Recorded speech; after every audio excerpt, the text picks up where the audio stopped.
À présent en Sicile, à la découverte du premier café produit en Europe. Et oui, avec le réchauffement climatique, des producteurs italiens sont parvenus à faire pousser des plants d'arabica qui, en théorie, ne supportent qu'un climat tropical. Première récolte prévue pour le mois de mars prochain. La correspondance d'Alban Micosi et Florence Crémant. Ceci n'est pas un simple café, mais une révolution. Dans le secret d'une arrière-boutique, voici que coule le premier café 100% sicilien. Parfait. L'histoire commence non loin de là dans cette ferme biologique. Rosolino Palazzolo bichonne ses plants d'arabica venus directement du Costa Rica. La floraison s'est bien passée, les fruits sont en train de mûrir. À l'intérieur de chaque coque, il y a 2 grains de café qui sont encore laiteux.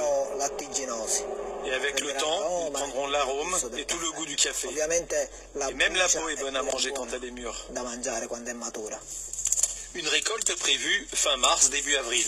D'ici là, les plants de café devront résister à l'hiver. Ici, tout fait davantage penser à l'Amérique centrale qu'à l'Europe.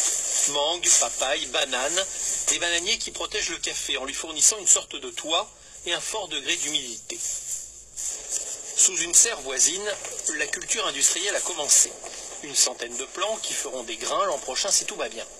En Sicile, l'hiver est de plus en plus court, le climat de plus en plus tropical. Ils autorisent désormais la culture d'une plante qui n'existait pas en Europe. La suite se passe à Alcamo, la ville voisine, là où vit le spécialiste sicilien du bon café, Isidoro Stellino. Dans son atelier, il va torréfier un premier échantillon de ces grains 100% européens. L'eau qui est contenue à l'intérieur sera extraite. Et en peu de temps, les grains de café passent du vert au marron. Les grains doivent rester toujours en mouvement pour chauffer sans brûler. 100 grammes de grains donnent 80 grammes environ de café. De quoi faire une bonne dizaine de tasses. Et voici le premier verdict sur la qualité du produit.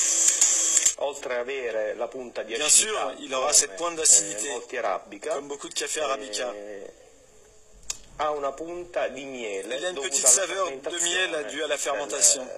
Une boisson plus douce, moins robuste, qui pourrait séduire une clientèle nouvelle. En tout cas, ce café suscite déjà une certaine curiosité.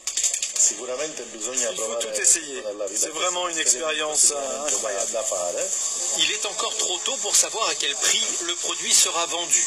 Mais sachant que 30 000 tasses de café sont consommées chaque seconde dans le monde, tout porte à croire que le succès sera au rendez-vous.